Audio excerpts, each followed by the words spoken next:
In the vast tapestry of our galaxy, filled with frozen gas giants, barren rocky worlds, and endless silence, there is one planet that refuses to play by the rules. K2-18B. It orbits a cold red dwarf star over 110 light-years away in the Leo constellation.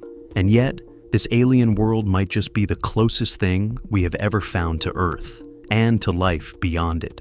For years, astronomers suspected something strange was happening there. First came signs of water vapor, then hints of carbon-based molecules. But now, with the James Webb Space Telescope scanning its atmosphere in unprecedented detail, we are seeing something that can no longer be explained by chemistry alone. What James Webb has uncovered has rocked the scientific world, the clearest biosignatures we have ever seen on an alien planet, gases that on Earth can only be produced by life. This is no longer speculation. This is data.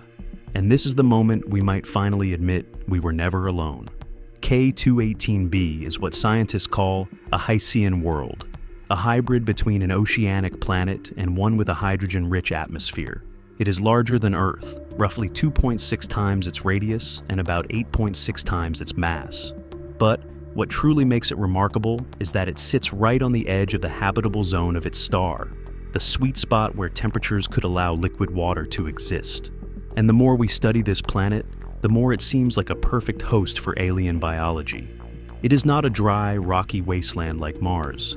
It is not a scorching gas ball like Jupiter. This is a world likely covered in a massive global ocean, protected by a thick hydrogen atmosphere that keeps temperatures mild and shields it from radiation. The James Webb Telescope revealed that this planet's atmosphere not only contains water vapor, but also traces of carbon dioxide and methane, crucial ingredients for organic life. These gases, when found together in a hydrogen-rich world, begin to draw a picture that is hard to ignore, one where biological processes may be at work beneath the waves. But then came the real shock. In 2025, new data from Webb's MRI instrument, the mid-infrared spectrometer, found not just carbon-bearing molecules, but something far rarer, dimethyl sulfide, DMS. On Earth, this compound is almost exclusively produced by living organisms, specifically marine phytoplankton. The presence of DMS in a planet's atmosphere would be like stumbling on a trail of oxygen on Mars. It is not just chemistry anymore. It is biology knocking on the door, but that was not all. The same study detected dimethyl disulfide, DMDS, a more complex compound also tied to microbial activity in Earth's oceans.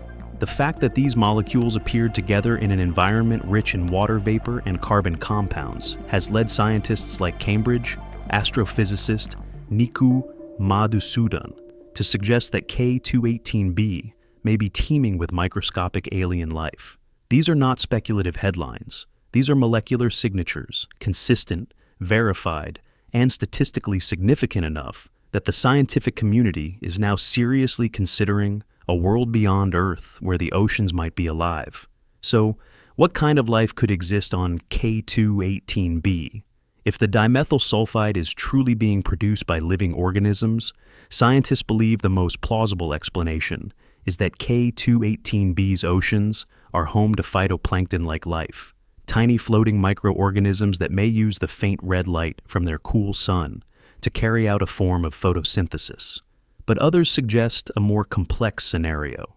Some theorists envision filter-feeding creatures not unlike Earth's earliest multicellular life, drifting through nutrient-rich waters, absorbing organic matter, and leaving behind chemical trails.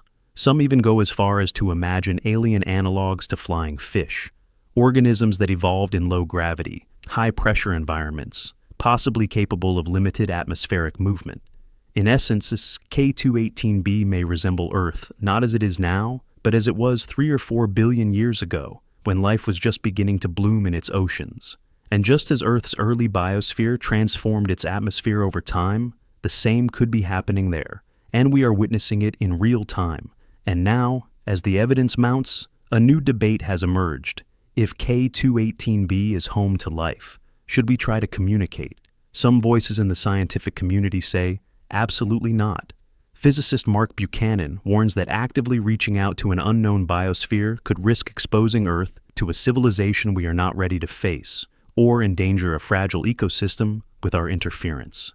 Ethical philosopher Dr. Anthony Milligan argues that we have a moral obligation to tread carefully, not only for our safety, but for the protection of whatever may exist out there.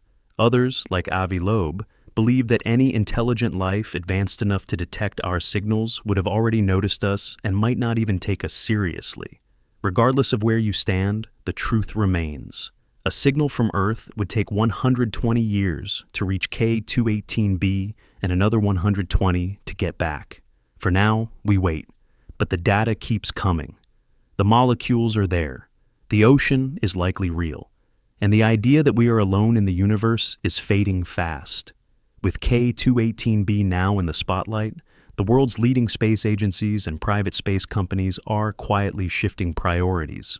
While no current propulsion technology can get us to this ocean world in under several centuries, discussions are already underway to launch the next phase of observation. A fleet of next-generation telescopes that can monitor it continuously and in higher detail. NASA is preparing to accelerate the development of the LUVOIR and HABEX observatories, both designed specifically to identify life-bearing exoplanets by analyzing atmospheric chemistry. Meanwhile, the European Space Agency and even China's CNSA are proposing their own deep space exoplanet monitors. But it does not stop there. The idea of launching an interstellar probe, possibly using laser propulsion and solar sails, is gaining traction. The Breakthrough Starshot initiative, backed by billionaires and scientists alike, proposes sending microscopic probes at 20% the speed of light. If successful, such missions could reach K2-18 billion in 500 years. A timeline long for us, but short in the cosmic scale. Humanity may never walk its shores, but we may witness for the first time a message sent from Earth to life beyond. The scientific implications of finding possible biosignatures on K2-18b are monumental, but the cultural impact may be even greater. Across the world, religious leaders, spiritual thinkers, and philosophers have begun offering interpretations of what this discovery means. Some call it proof that life is not unique to Earth, but part of a grander cosmic design, a universe wired for consciousness, not silence. Others have expressed fear, discomfort, and even denial, warning that our worldview is not ready to confront such a revelation. Social media has exploded with hashtags like #K2Alive and #OceanWorld, while documentaries and fictional adaptations are already in production. Governments remain cautious in their official statements, balancing excitement with scientific rigor. But beneath the surface, a subtle shift is taking place. The collective realization that we are no longer just explorers. We are being watched back, and in that realization, humanity is experiencing something rare. Global unity, not in fear, but in awe. As the momentum builds to uncover more about K2-18b, a growing chorus of voices warns of the need for planetary protection ethics, not for Earth, but for the alien biosphere. International panels are now convening to propose a new category of protected worlds, exobiological sanctuaries. These would be exoplanets like K2-18b, where signs of life have been detected and which must be studied only from a distance to avoid contamination. Astrobiologist Dr. Monica Vidari insists that if K2-18b truly harbors life, it has evolved for billions of years without us, and we have no right to interfere. Proposals have emerged calling for a kind of interstellar no-fly zone, placing limitations on future probe trajectories and emissions. These discussions reflect a deeper understanding. Just because we can observe does not mean we should invade. Because even if those oceans are silent now, even if that life is microbial, it is still the first confirmed kin we have ever found in the vast universe. And if we are wise, we will learn to listen before we act. Perhaps the most profound aspect of K2-18b is not what it tells us about aliens, but what it reflects about ourselves. Here is a planet that may host oceans, clouds, and perhaps even primitive organisms, just as Earth once did long before humanity ever walked its surface. In a way, observing K2-18b is like looking backward in time at our own origins. It reminds us of how fragile life is, how rare the right conditions must be, and how precious our own blue world truly is. Some scientists believe K2-18b could help us understand how life begins, adapts, and possibly evolves elsewhere, offering clues to protect our own biosphere from collapse. Others say this is a turning point, a moment when science, faith, and wonder finally converge on one truth, that life is not the exception, but the expectation. In the cold, quiet depths of space, we may have found not a stranger, but a reflection of what we once were and what we still might become. K2-18B is no longer just a distant blip in the cosmos. It is no longer just a number in a telescope's database or a cold dot on a star chart. It is now a window into another possibility, a place that, against all odds, whispers the same chemical secrets as our own living planet. And in that whisper, something has shifted. For decades, we asked the same question. Are we alone? But now, with the James Webb Telescope revealing the unmistakable signs of water, methane, carbon dioxide, and possibly even the molecular echoes of alien life, the question has changed. Because we are no longer standing at the edge of belief, we're standing at the edge of confirmation. K2-18B may be the first, it may be the closest, but it will not be the last. There are thousands of worlds like it waiting to be seen, studied, understood. And as we stare across the darkness at this one watery giant, we are not just discovering the universe, we are discovering ourselves. So now we ask you, do you believe K2-18B is home to life? Should we send a message, or should we remain silent observers? And if this really is the moment we prove we're not alone, what will humanity become next?